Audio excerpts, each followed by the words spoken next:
Okay, I thought I'd hit the record button. It's been a while. I haven't really been doing too much anything. It's been hot and,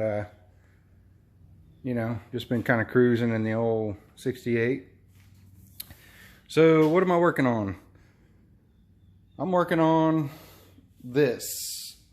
I bought this off a friend of mine about 10 years ago. I had it in the Baja for a little bit and it got stuck in second gear one day. So what I'm going to do is convert this IRS trans to a swing axle. I have some sway away axles that'll fit the 68 that are right length.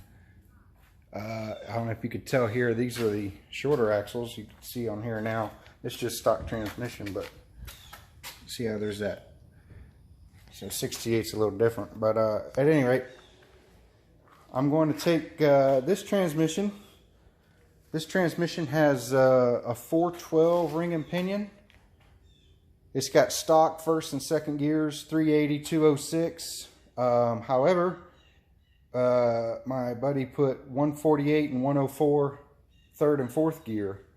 So it should have some pretty good, not much of a lag, I guess, if you're trying to think about what I'm trying to say here, between second and third, and then third to fourth. So the turbo is still going in this car. As soon as I get a transmission here all fixed, what am I going to do? I'm going to take it apart. I've never taken one apart. I've never worked on one.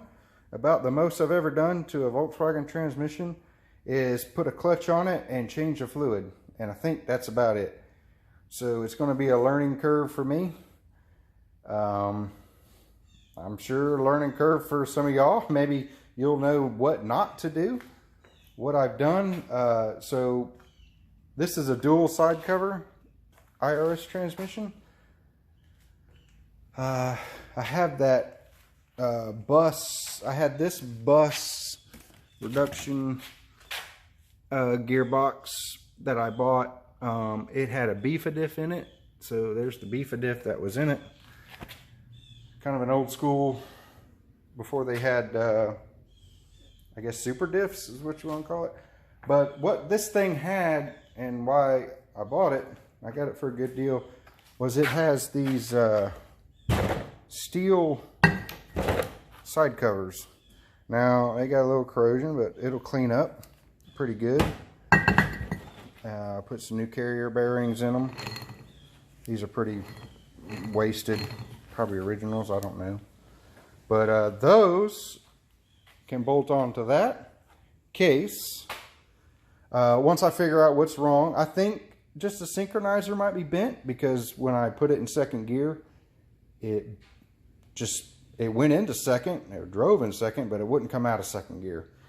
So if any of y'all have a guess as to what it might be, leave a comment in the bottom there. What am I going to do?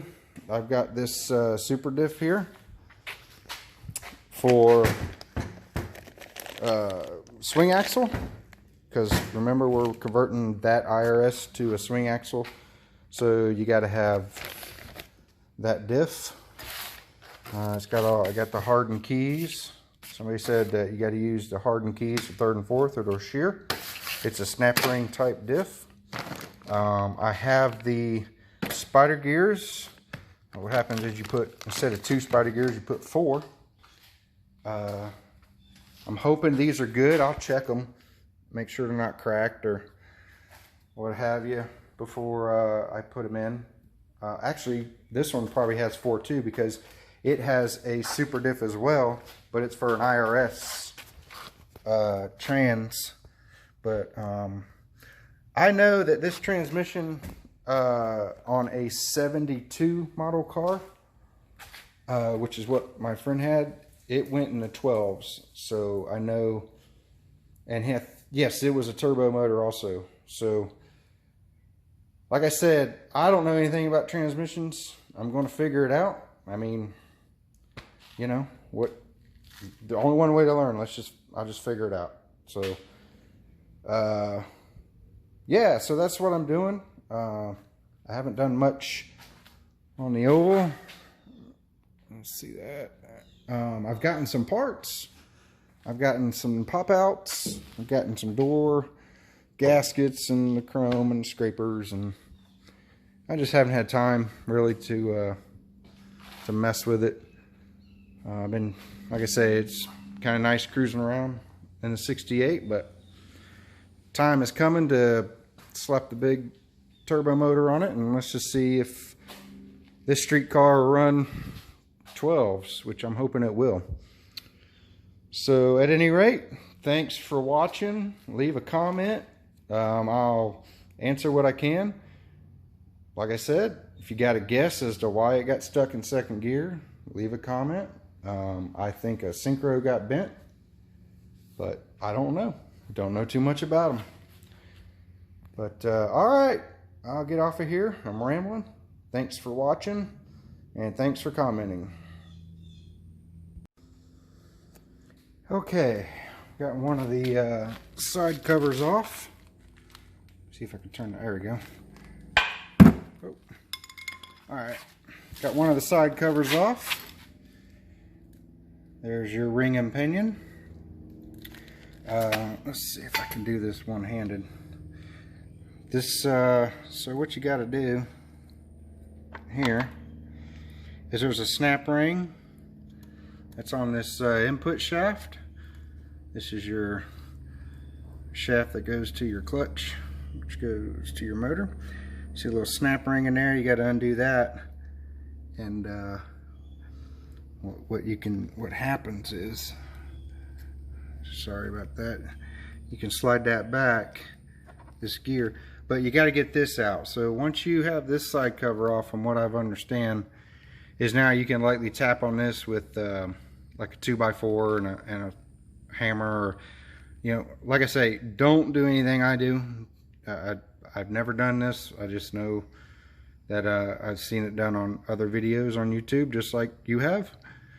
So if you lightly tap on this and you got all your bolts from your other side cover, the whole diff and everything should slide out. But anyway, let me get back to it, and I'll cue you back in a little bit. Okay, and just like that, all I did was tap on it. I had a little piece of wood right there. I just tapped right here lightly. The cover came off, and looks like just take it out easily without making a mess. Sorry about the camera, guys. I'm one-handed here. And there you go. Oh boy, it's heavy. Just like that. There's your ring gear.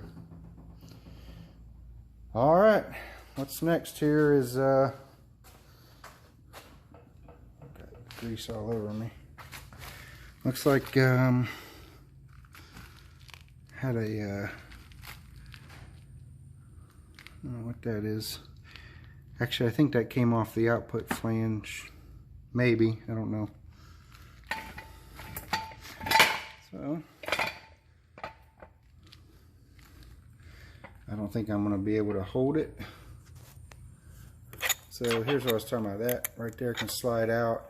Probably should take that ring gear out, but what happens is it just unscrews just like that. Let me get a better grip on it here. So you just unscrew your input flange, or your input shaft, just like that, and out that comes. You take the gear off,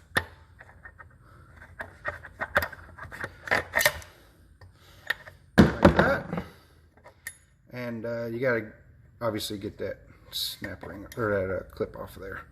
But so what's next is there's your pinion, and this is actually the pinion nut.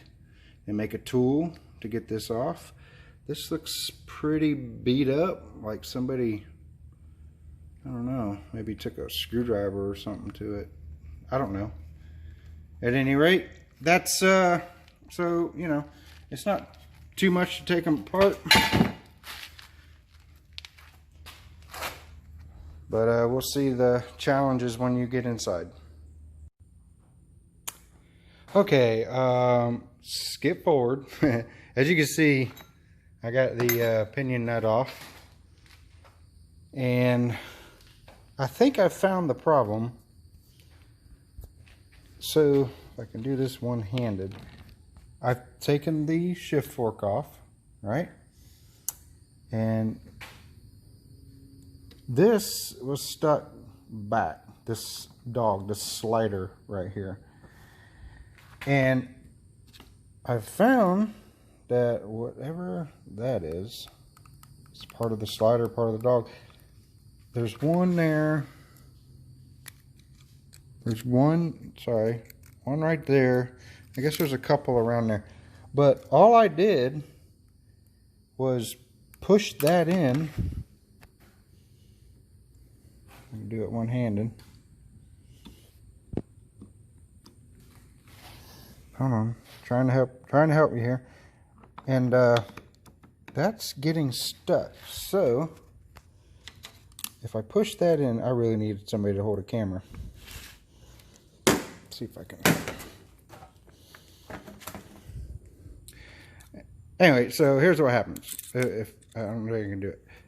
If I can push that in, this slider slides. Damn it. Hang on, guys.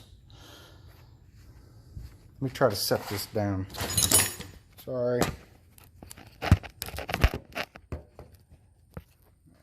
This ain't gonna work. Anyway, I pushed that in with that little tool and it actually worked. It slid in. See if I can do it real quick. Hold on. Hold what you got. We're working here. There we go. Okay. So I pushed that down. Right there. Focus. And it works. I don't know if it will continue to get stuck.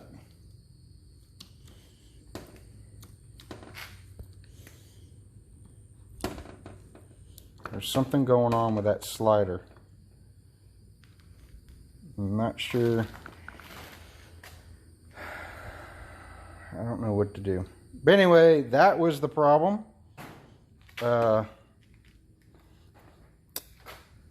It's free. It's back in neutral. All right, well that was what the problem was. I need to figure out what I need to do. Anyway, talk to you later.